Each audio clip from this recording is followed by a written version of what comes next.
All right. What's going on, party people? This your man Griff. Woo. Okay, everybody just flying up in these Dunkin' Donuts. I'm trying to get out. Everybody just keeps circling around me. All that is y'all hear the beeping is because I'm in reverse and cars are coming behind me and everybody's fighting. I mean, they scrapping to get up in here, and I'm trying to figure out, outside of the apple fritters that they no longer have, what else could you want? Oh man, but we still got to have Fritter Friday because them Krispy Kreme fritters, apple fritters coming, so it's still Fritter Friday until there's no more apple fritters on the face of this earth. All right, I'm gonna find some more apple fritters. So till then, we gonna have guest donuts come on and hold it down till the apple fritters come back. And today we got the Boston cream. That's right, that's what I'm talking about, party people. We got the Boston cream. Man, that's some serious glare there. All right, yeah, we got the Boston cream, and I like them. That before the apple fritters, those was one of my favorites, or really right along with it and stuff. So I wish they do the Boston cream with the white frosting, and everything, the vanilla frosting, but they don't. So right now I'm going somewhere. I forgot where I'm going. I gotta be there by 10. Going to another signing. Today is a jam-packed day with 6 signings. 6 signings, and man. It looks like I'm gonna end up with like 22 or 23 closings for this week. Yeah, so I am. Yeah, today was busy, and I believe basically because of the holidays coming up next week. So next week might be slow. So I'll just take what I can get and everything. So yeah, 5 on Monday, 4 on Tuesday, 5 on Wednesday. All right, let me get this address. And I'll be honest.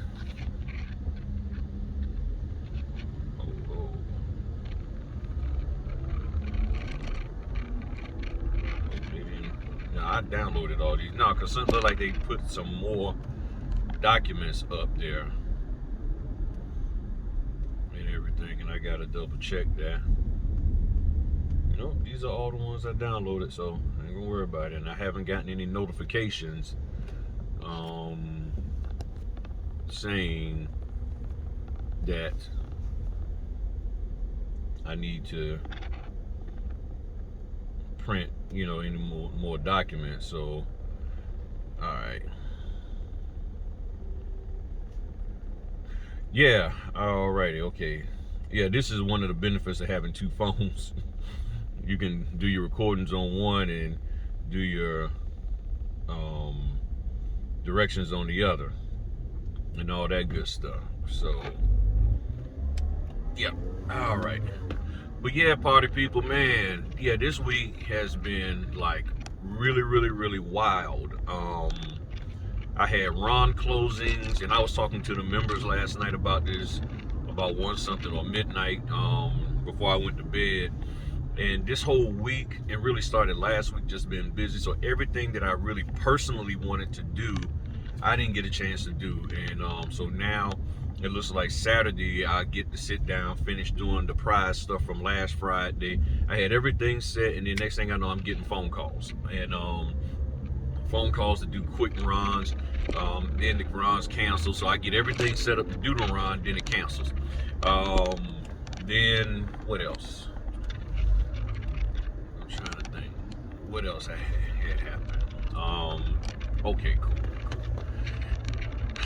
And then I actually did Ron did 2 of them at the same time. So I did those 2 at the same time. Then Wednesday was the worst notary day of my life.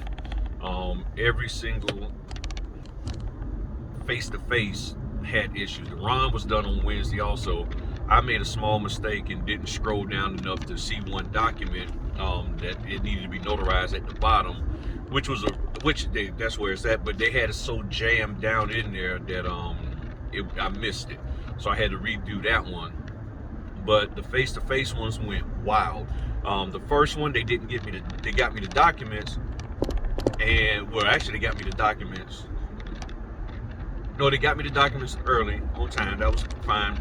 But they gave me 2 different documents, so I didn't know if it was both of them needed to be signed or whatever. So when I looked at the date issued on there, one had the 12th, one had the 16th. So I went with the one for the 16th. They don't tell me that I got the right set of documents printed until about 5 minutes before I meet the people, and I was already there. So fortunately that worked out. Then I'm in the signing, and they said, well, then I see on the documents that I have to have witnesses, and this is an Alabama property, and apparently Alabama has a 2-witness requirement, but it's only if there's no notarization. If you're not notarizing the mortgage, then you need 2 witnesses. I didn't know that, and I was trying to look that up real quick, and I saw something alluding to that, but I wasn't confident that that was correct. Didn't have time to call the NNA, so I just went on a call to signing company. They looked into it for me, came back and said, yeah, this is what you need to do. Since you're the notary, you're there, no witnesses required since you're notarizing the document. I said, bet. That was the easiest thing. The second one, and a lot of you probably run into this, and this here is the most stressful issue that I deal with, that I have ever dealt with and still deal with, is when they want the person to sign their name. They have a formerly known as. So the lady, it was just her signing. Her name is on the deed, her house. She's married, but it's just her, barring the money and the deed. Dude, he wasn't on there at all. He didn't have to sign nothing. He was like, deuces, I'm out. He said, this is easy for me. So he hopped in his truck, rolled on out somewhere. And the lady, we going through, and she started asking questions about her name, and they had her married name and her maiden name on one document, saying that she acquired the title in her maiden name. The problem is she didn't have any ID with her maiden name on it that was valid, because they needed her to sign her married name, FKA, for formerly known as, her maiden name. Okay, this thing is acting up.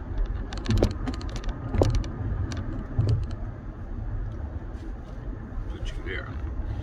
So I was like, okay. I said, well, ma'am, you can sign that way, but I can't notarize the document because that signature, that signature you put down, I have no ID, no photo ID valid according to Virginia law of you. So got on the phone with title, got on the phone with the lender, and here's where it got bad.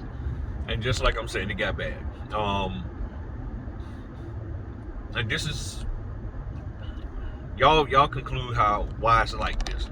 I'm not even gonna say what I think, but I'm gonna tell you what they told me. They said, well, other notaries have never asked for the ID of the signer when we need them to sign as an FKA. They just go ahead on and notarize the document.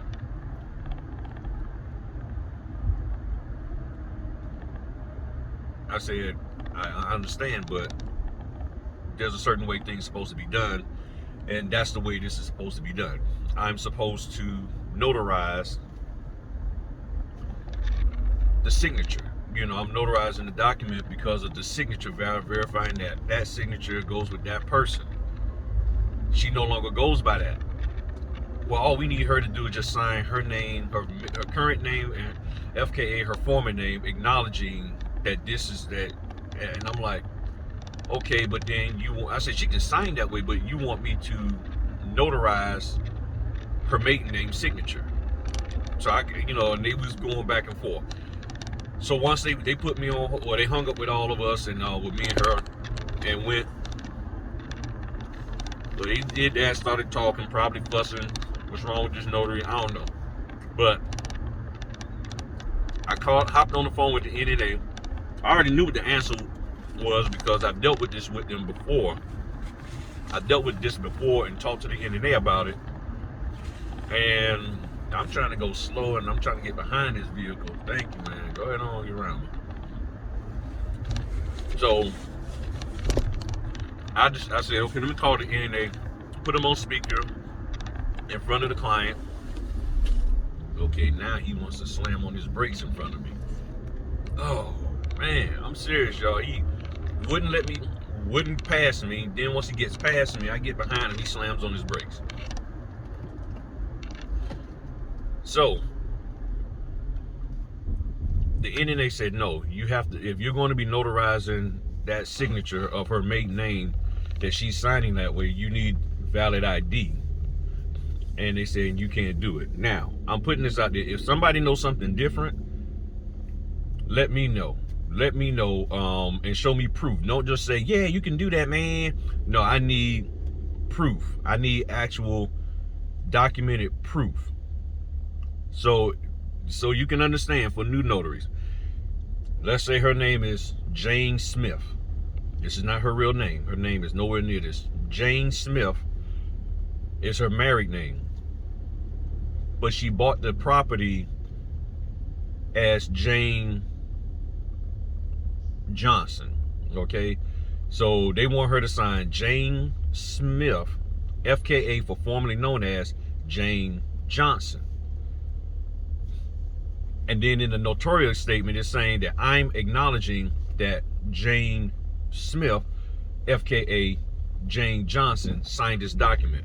The problem is there's no valid form of ID for Jane Johnson. All the IDs expired. She's been married for 10, 15, 20 years. She has no ID like that whatsoever. That's where the problem comes in. You see what I'm saying? That is where the problem comes in, that they wanted me to notarize that, and I'm like, I can't. And they're like, yes, you can. You can do that. Everybody else does. I'm like, I understand what you're saying, that everybody else does that, but it don't mean that it's right. I'm like, if you can prove to me, and that's actually, I always, whenever there's a notarial dispute, okay, and it's weird, they hired us because they say we're the experts, but then when we question something that's the legitimacy or the validity of something for us to do, then it's like, well, just do it, you know, everybody else does it. So now all of a sudden I'm no longer the expert, I'm the odd one out. And it's like, nah, just go ahead on and do it. And I'm like, give me some proof that I should do it this way, because the National Notary Association that certified me, and that you hired and you got me on here because of that. That's why you got me, because the NNA said I know what the heck I'm doing, and you said I need to know what I'm doing because, you know, by going through the NNA.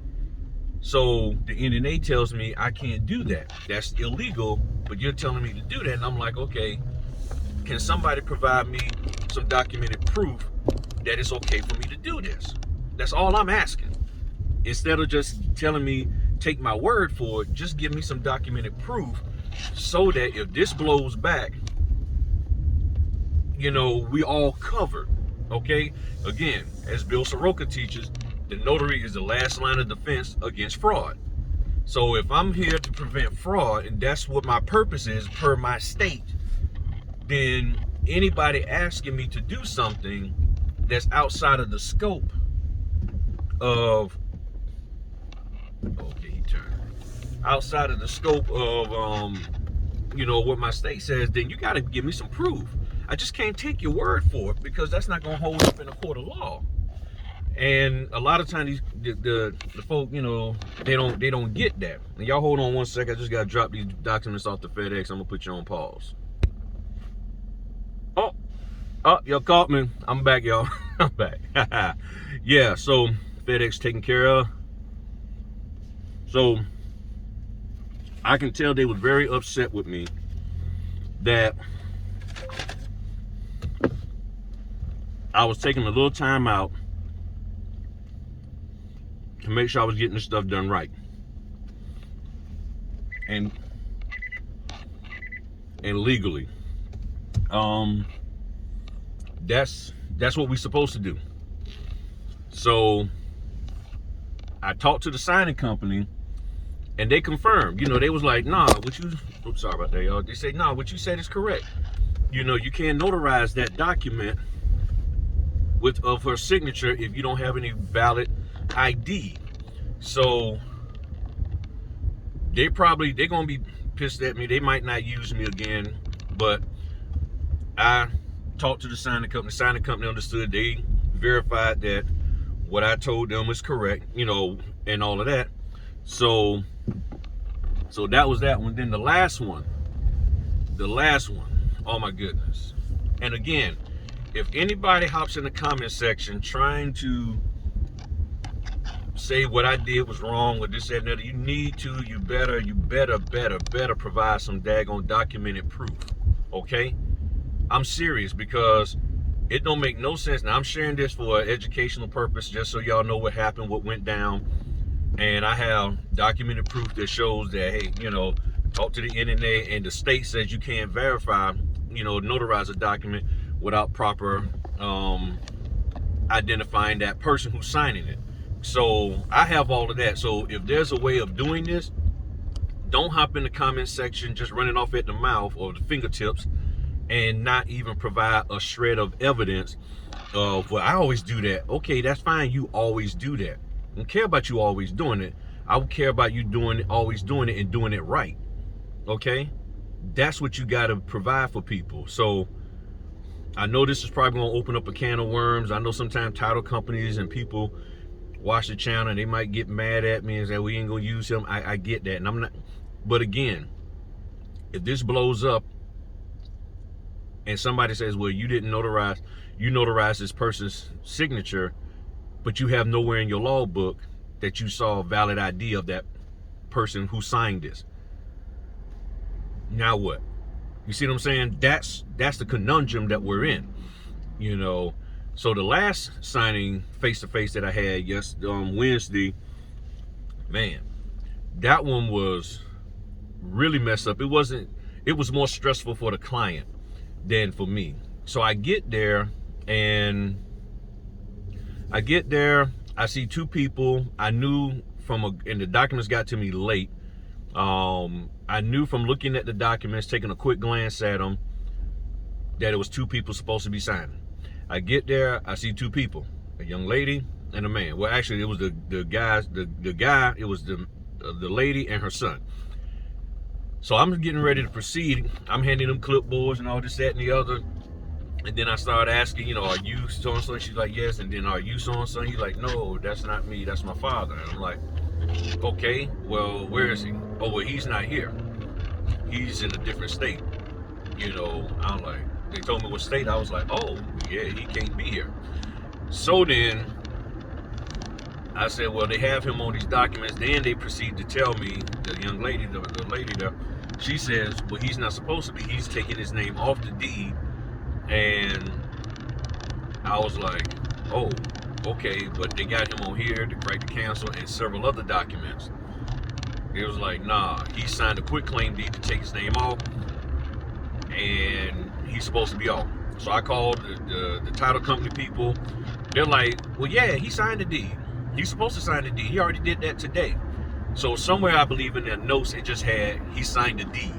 It didn't probably say quitclaim deed to take his name off. Because the quitclaim deed is when you're changing somebody's name, if I'm not mistaken, as well as when you're taking somebody's name off, I believe, or putting it on. Well, they finally figured out that he wasn't supposed to be on those documents. We go through that, and this is a long process for them to figure this all out. So they finally figured out, told me, hey, all she's going to do right now is sign every document in there that has her name on it only. If her and his name is on it, she's not signing. She just signed a note, this, that, and the other, the deed and other documents. She cannot sign if he's on there. I said, bet. She hands me her ID. Now, granted, now keep in mind, I've been looking at her documents, and I've seen what her name is. That's on the documents. Okay, that's on the documents. I'm seeing what her name is. I get her ID, and what's on the document is not what her name is. is basically her nickname. It's just her name shortened. So let's just say somebody goes by the name of Kelly, and Kishwana.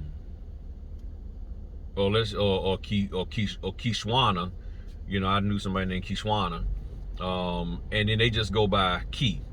They always go by Key. And on all of their documents, with the mortgage company had Key, Key Jones instead of Kishwana Jones or Kelly Jones. You might have somebody just go by Kel, Kel. So I'm sitting up here like, okay, this isn't matching at all. I see the letters, but this isn't matching. And they're like, oh, well, we have a passport with that on there. And I was like, okay, where's the passport? Oh, that's at home. So no valid ID again. Then I see a name in there that they misspelled it. They misspelled her shortened name. And I was like, okay, do you have ID in that name? She's like, no, I don't even go by that name. That's misspelled. So she has a name on there that's not on her driver's license. She has it on her passport, but the passport's not available. The other name that's on the documents is a name that she doesn't even go by. And on top of that, they got the misspelled name on all her tax forms. So I'm sitting here like, okay, this is all messed up. So I had to call the title company back. And they were like, we got to cancel everything. We got to cancel everything. So I told them, I said, please make sure next go around or talk to them about putting your name on there that's based off of the driver's license. Or if they're going to use that short name, then please have your passport, with that as proof of identity. So, but that middle one, y'all, with the FKA,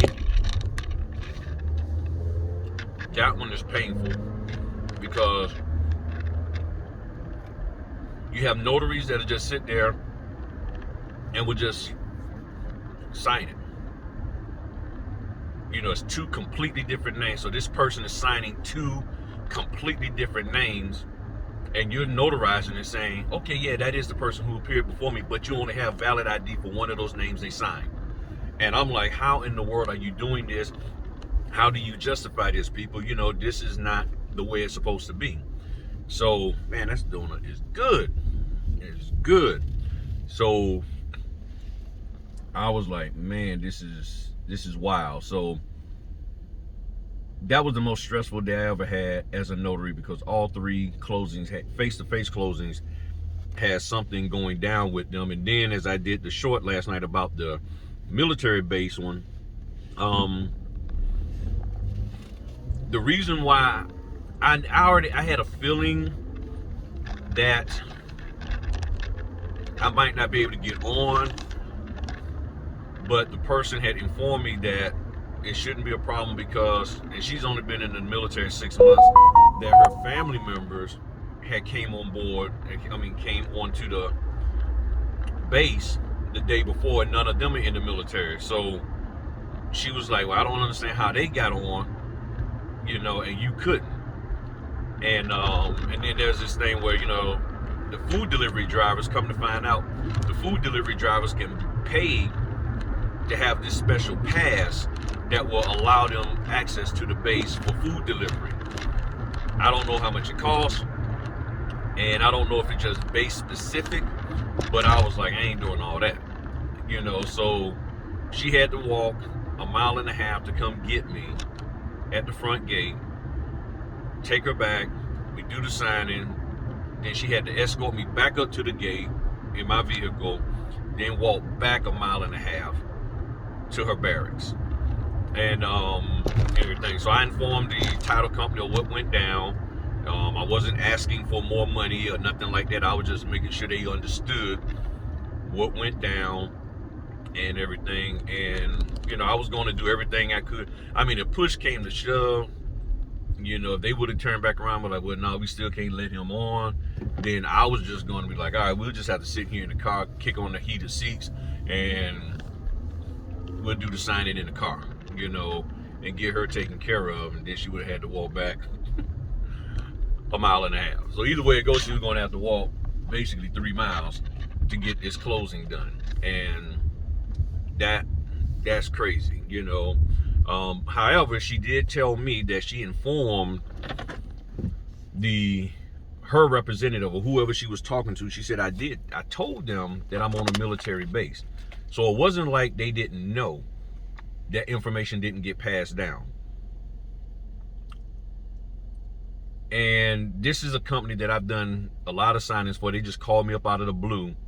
And I was like, okay, so with them, I tend to go over and above. Not that I don't do it for everybody, but with them, when a company calls me directly, as I've told y'all many times, I will put forth the effort. I'm like, okay, let me go on out here and make sure I get this done for them. Because if you're calling me, that means this is very important, and you're looking for me to do it because you believe I can get the job done. So that's why I went ahead on and put in the extra effort. Plus, it was my last one for the night. The one that I had earlier got canceled because I only was scheduled for 2 yesterday. So you go from 5, 4, 5. So you're talking about 14 in 3 days to just 2. Had 3 yesterday, but then 1 got canceled. So I was still at 2. So yeah, that's what was going on. So I'm getting ready going in here.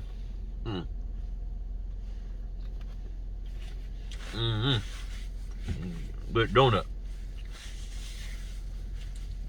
Now tonight at 7 Eastern, me and Matherin, y'all seen the advertisement on the community page. Me and him gonna be kicking it, doing some talking. I haven't had a chance. That's what I told you. I've been so busy. Haven't had a chance to advertise that me and Vanessa Terry are going to be doing a chat on tomorrow, Saturday the 20th at noon. I'll get the word out. But like I said, I'm not a graphics guy. When y'all see those graphics, I'm not the one creating them. Other people create them, and if somebody create the graphic, I'll use it. I just don't have the time to sit down and do all the graphics and all of that. Maybe I'll hit up Victor Chambers because he's real good with them graphics and pay him to throw something together for me. But yeah, that's it. All right. Talk to y'all later. Peace.